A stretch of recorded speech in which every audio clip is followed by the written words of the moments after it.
by the client's mobile is the key to his wallet in this case. Please, Thank you very much. Thank you for coming, especially taking into account that it's the fifth day of the fair and everybody must be very tired and overloaded with the information. I just want to share you some more. The subject of my speech is how to engage the customer through the machine-to-machine communication in our stores. And first, I want to start with the general idea, what I'm talking about, how we came to that project, then the concept, how we are planning to do it, the technology, how we can implement it, and last but not the least is the features and the advantages that such a system can give us.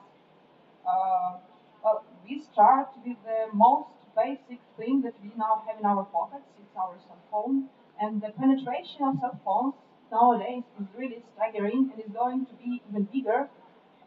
In 2020, according to the data from Cisco, more people will have cell phones than access to running water or cars.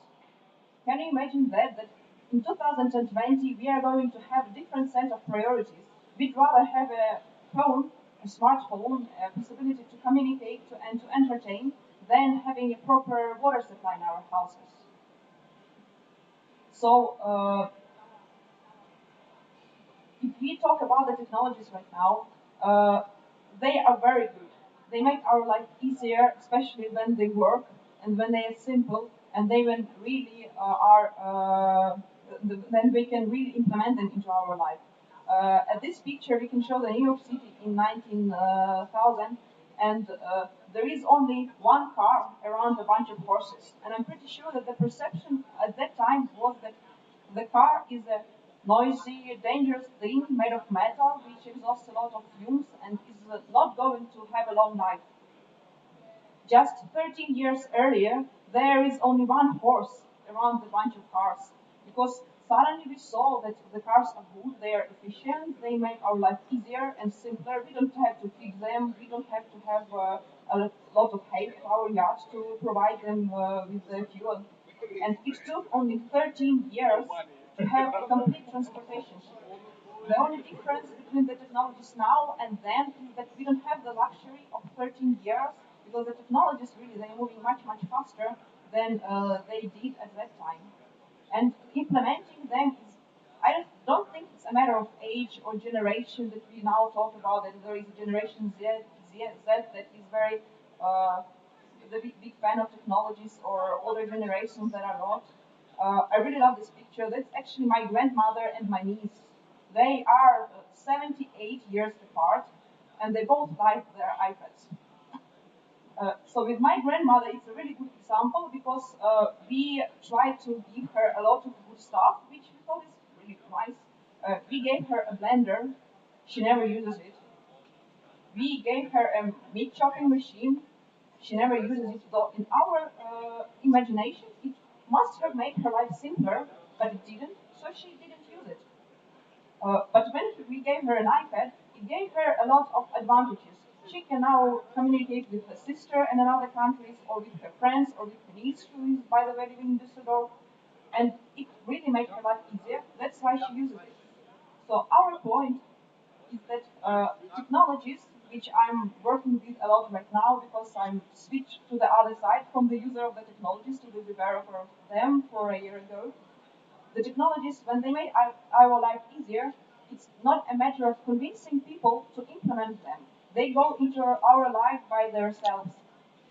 So the concept of our solution is like follows. If the technology makes your life easier and simpler, it's our duty to help to implement it and to make it happen. And the concept of this solution is that we are surrounded by information. We give a lot of it willingly. And for example, if I'm a customer, I go to my favorite website for skincare products. I don't complete my purchase because I'm in a hurry or something like this.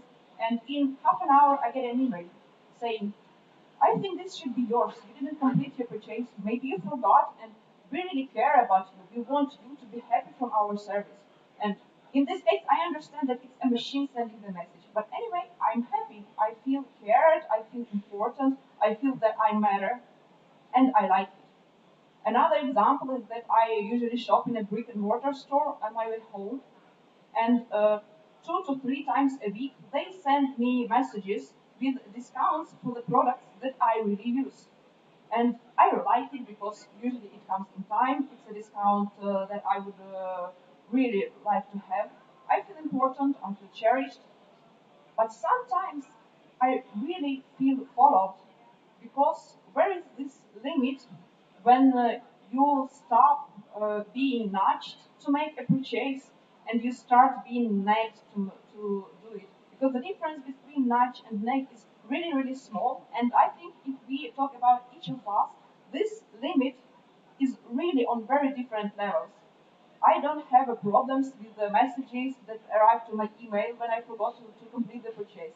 I don't have a problem with messages that I get into my phone, but I'm sure that many people do have it. They don't want to have a message about a sale when they drive in a car or when they just sit and relax with a friend.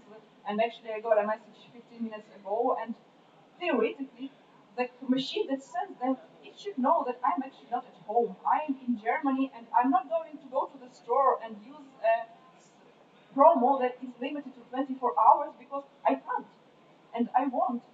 So the main issue is, are you sure when you're sending the message to your customer that he's in the right place for purchase?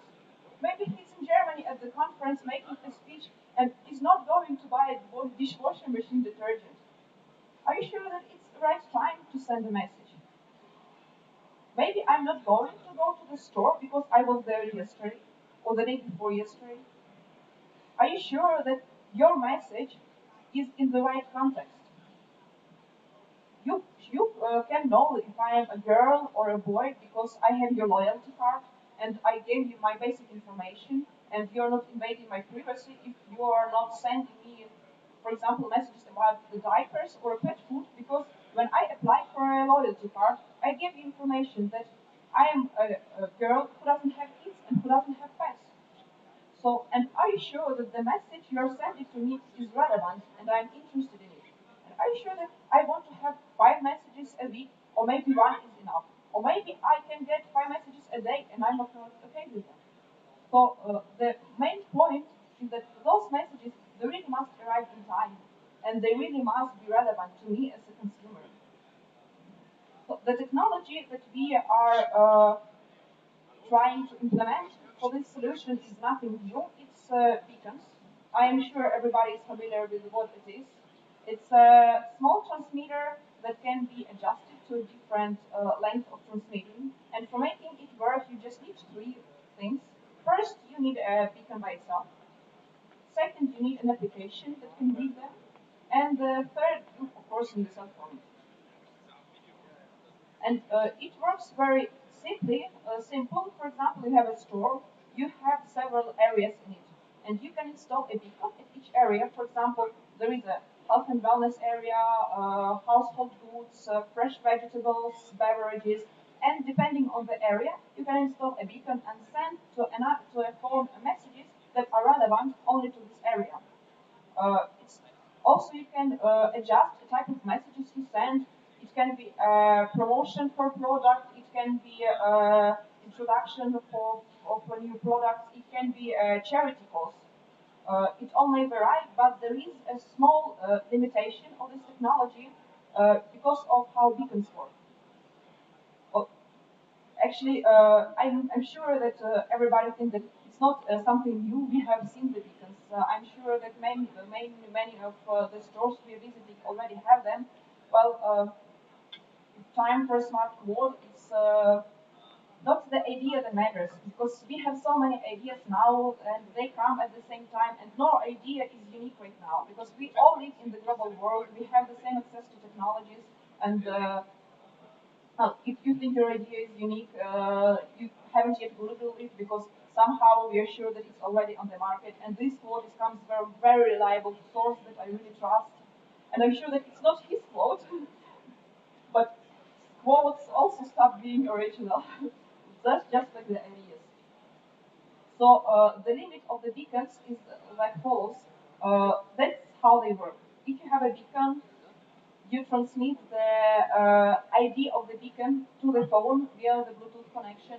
Then the phone transmits this information to the cloud storage or to the server, processes it, and tells if there is something we need to do in our software when this message is received. Perhaps you do, perhaps you don't. It can all be programmed.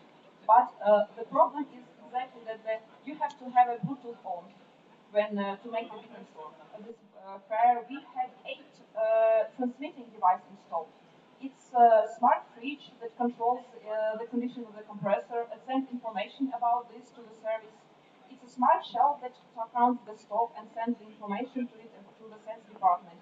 And IoT is a hot trend right now, and it's being more and more widely used. By the end of this year, there is a prognosis that we will have more connected devices than people on the planet. In 2020, it's predicted that we are going to have 22 billion connected devices in the world.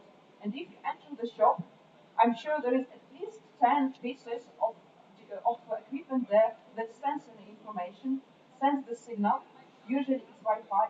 So if you have equipment, you can both use the Wi-Fi signal it sends or the beacon you install at your store, and thus you are increasing your coverage and make the experience for your customers less painful because you do not, they do not have to have a Bluetooth on in order to use your application.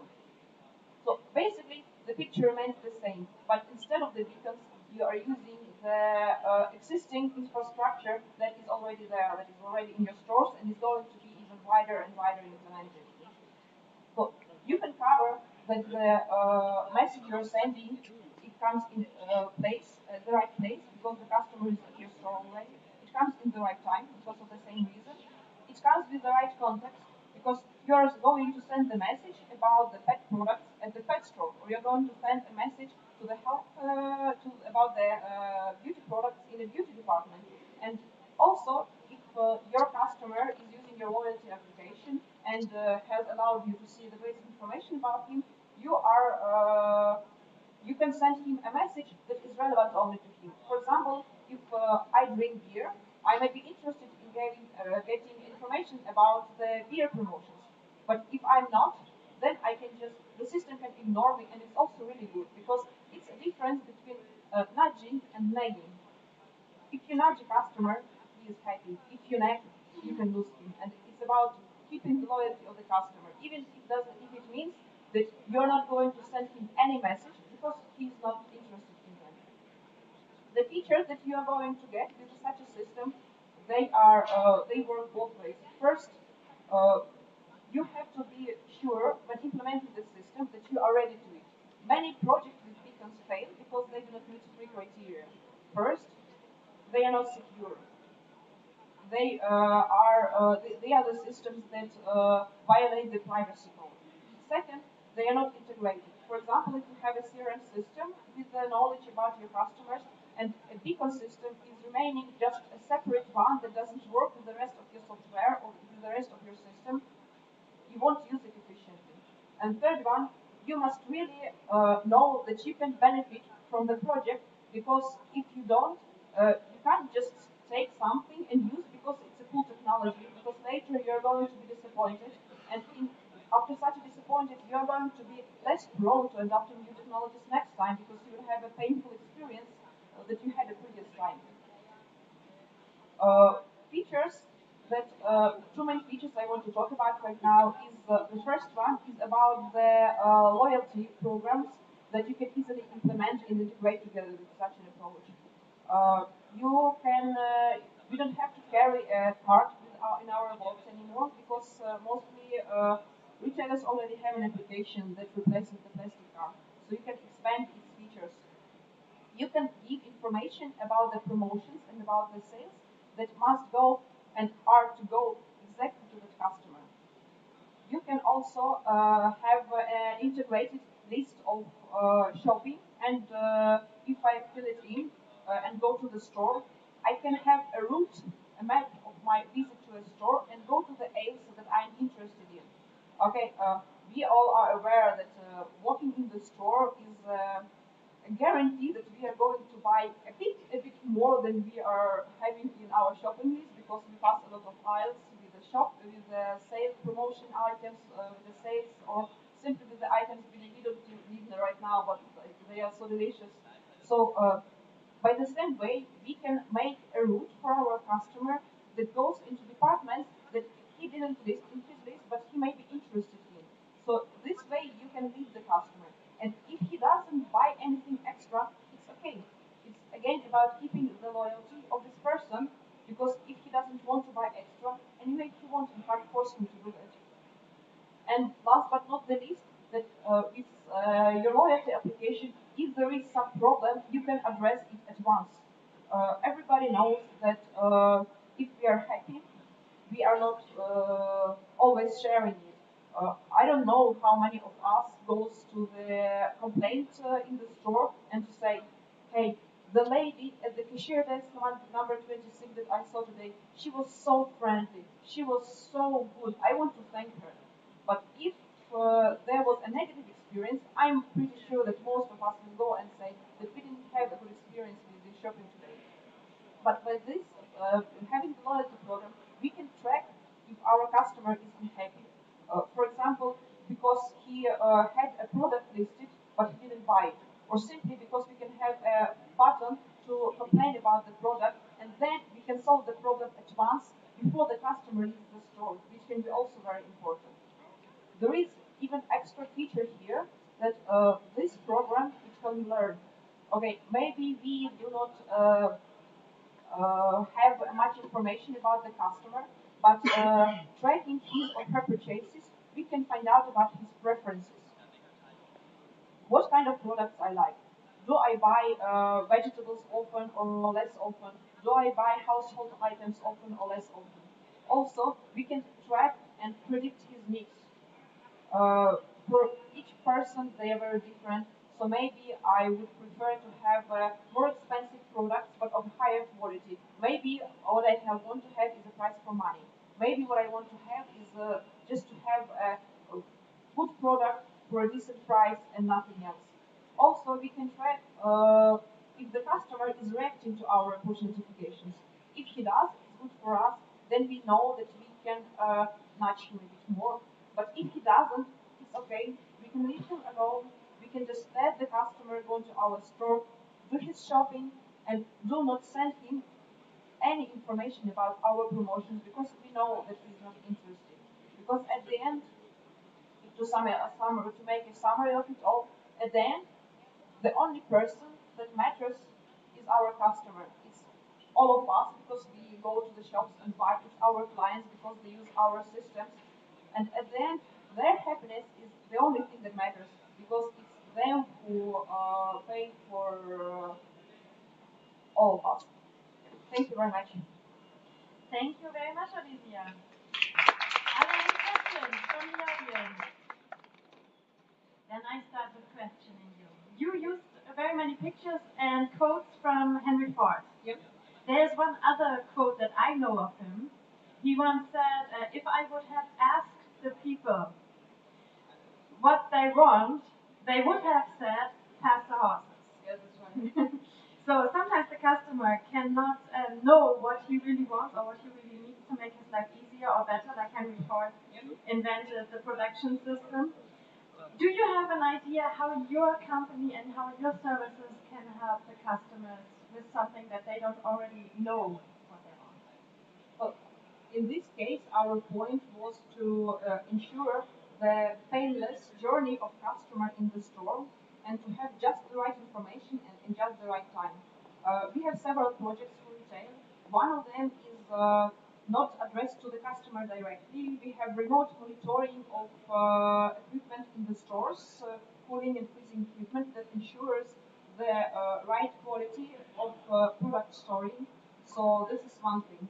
Another thing also is that we are working with a lot of big data analytics like my speaker here. So we can also help the retailers to optimize their business. And third direction of our business is that we have a big department and we have big experience in big department in digital transformation. So our clients are big FMCG companies and some retailers. They come to us as a consultant to get information and to implement new technologies in their business. So we actually fulfilling their needs so that they come to us and to direct us. Mm-hmm. Any questions from the audience? Yes. Wait. I'm coming with the microphone. If you could tell us your name and your question. My name is Ed, and my question is, does the customer have to log into the shop Wi-Fi before using the system? He has to be connected to the internet.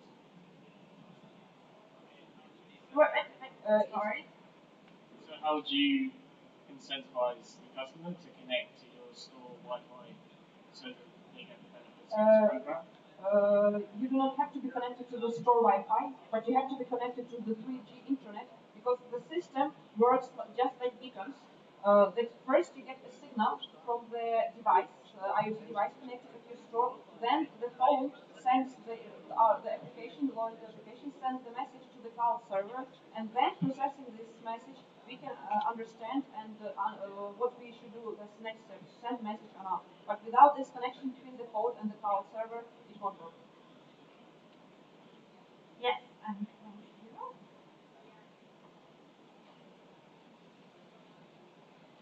What is your name and your question? It's Lucy. Can the consumer turn off that connectivity? Can they prevent you from accessing their data? Yes, they can, and in our area it is correct, and it's okay to do that, because if they turn it off, it means that they are not interested. And pushing the customer to something they don't want to do is a great danger, because we may simply lose him. Do you think we're actually at risk with the efficiency of your system of turning all customers off because we're tailor making so much whilst you're talking about nudge? If everybody's nudging them to everything, they're actually going to get nagged. Yeah, that's the point, because we need to understand where is this level between nudging and nagging for each of us, and our idea is that we can start from the small amount of messages and to see if the customer responds. For example, if you enter to the store and have the loyalty app on, we can limit ourselves with just one message at the entrance to the store. You're already there, you are going to make a purchase, you have your phone in your hands, have app started because you want to have access to your shopping list. And if you're already there, you can start with one message. In a week, we can start with try with two and see if you respond. But you are right, because if you are nagging, in 99% of the cases, we are going to turn it off. And but it's not so much about you nagging. My concern is about the 20 other people that have access to my personal phone that are also nudging me. So in fact, I'm getting 20 emails in the time I'm in your store, as well as your one nudge. Do you maybe have a codex or a culture of nagging? If I have what?